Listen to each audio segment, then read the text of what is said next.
जय श्री सीताराम। ये जो मार्ग है जिसे हम आध्यात्म मार्ग कहते हैं, जिसमें भक्ति, ज्ञान, योग ये सब संगम की तरह जुड़े हुए हैं, ये आध्यात्म के मार्ग के ही पंथ हैं। आध्यात्म मार्ग तो एक ही है, लेकिन उस मार्ग में आने के लिए बहुत सारे गलियारे हैं, उनसे आया जा सकता है। तो बात यह है कि आध्यात्म से मिलेगा क्या? आध्यात्म क्या इतना जरूरी है? और आध्यात्म किसके लिए है? आध्यात्म में हम क्यों आए, किस लिए आए, क्या प्राप्त होगा? जैसे आप कोई पढ़ाई कर रहे हैं और अगर आप उस पढ़ाई में आप अच्छे परिणाम लाते हैं, अच्छे अंक लाते हैं, तो आपको इनाम मिलता है, आपको पुरस्कार मिलता है, आपको नौकरी मिल जाती है।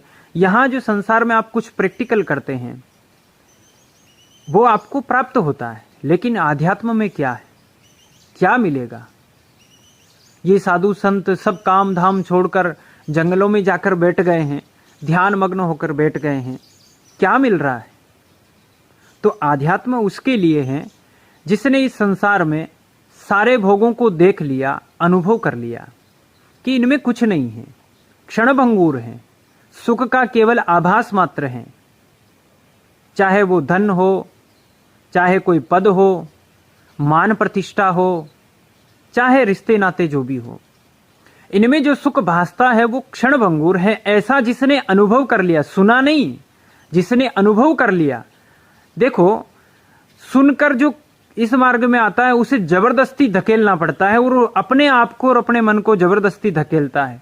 और जो अनुभव करके आता है ना, वो तो ऐसे जाता है कि उसको किसी के धकेलने की जरूरत नहीं पड़ती, क्योंकि उसे पता है कि जिस ओर मैं भटक के आया हूं उधर भटकने से कोई फायदा नहीं है, कोई लाभ नहीं है उधर भटकने से, समय बर्बाद करना है।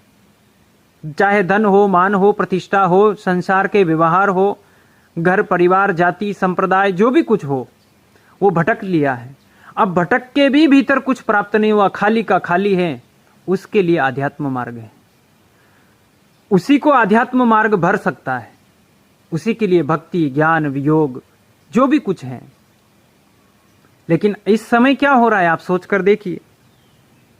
ज्ञान, योग, भक्ति का उपयोग संसार को भोगने के लिए हो रहा है, तो फिर आध्यात्म कहां से समझ में आएगा? आध्यात्म क्या है ये तो बहुत ऊंचे की बात। पहले तो आवश्यकता क्यों है और किसके लिए आध्यात्म है, ये बात विचारणी है। क्या इस संसार के क्षणभंगुर सुखों में आपको आभास हो चुका है कि ये सब क्षणभंगुर हैं, अब इनमें सुख नहीं है? तब तो आपके लिए आध्यात्म है।